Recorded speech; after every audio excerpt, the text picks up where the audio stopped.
What you're watching is the 1900 remake of the lost film The Cabbage Patch Fairy.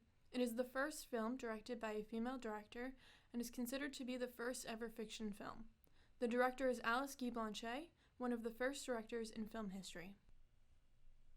Alice, along with other female pioneers like Lois Weber, as seen here performing in her film Suspense, helped create what we now know as modern cinema. As time went on, the role of women in Hollywood had diminished to the point that only one female filmmaker continued to work during the 1930s, Dorothy Arzner. Go ahead and stare. I'm not ashamed. Go on, laugh. Get your money's worth. Nobody's going to hurt you.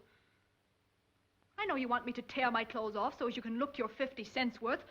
50 cents for the privilege of staring at a girl the way your wives won't let you.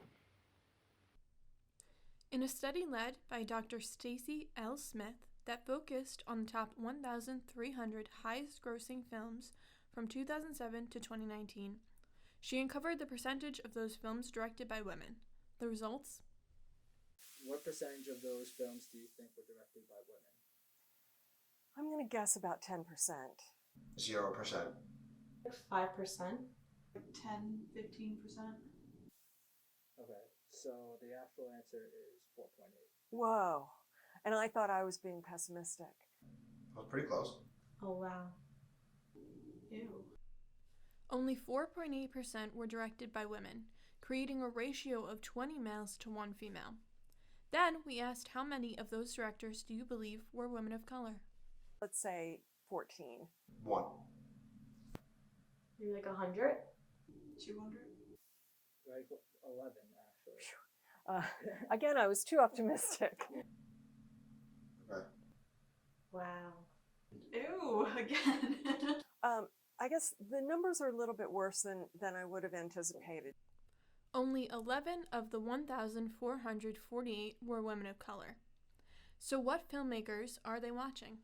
If I had to name one person, though, one filmmaker who was the most influential on my thinking over a long period of time about film and what film could do, I would say Chantal Akerman, especially her very early work like the short J'ai tout il elle or the classic Jean Dielman.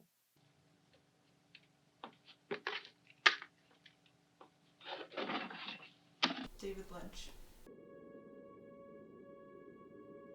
Probably the Russo brothers.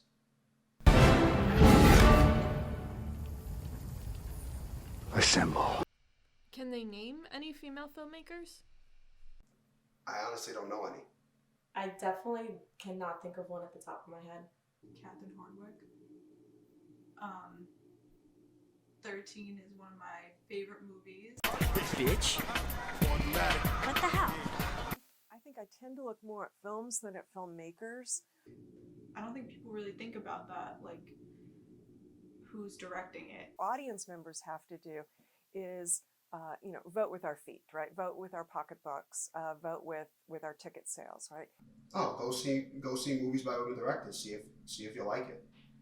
Now, at the same time, I want to say, I don't think that individual audience members can change this situation on their own, right? Hollywood, the industry generally, I should say, really needs to step up and to follow through on commitments that it's made. For perspective of the Hollywood industry in the last 2 years, the Academy Award for Achievement in Directing has gone to female filmmakers. However, there has only been one previous female winner. There have been more opportunities, especially for, there are more opportunities for female filmmakers, for queer filmmakers, for African American filmmakers, and I think that we want to keep seeing that increasing diversity, right? We want to make sure that talented people are not shut out because of old antiquated habits of the industry. Though the future is uncertain, one thing will not change. Female filmmakers will continue to be relentless in pushing inclusivity in Hollywood, for themselves and for future filmmakers, so we can get more of this. Okay! Go left! Go left! Go left! Oh, this is good! Now go get him! Lukey, come over to her! Come collapse!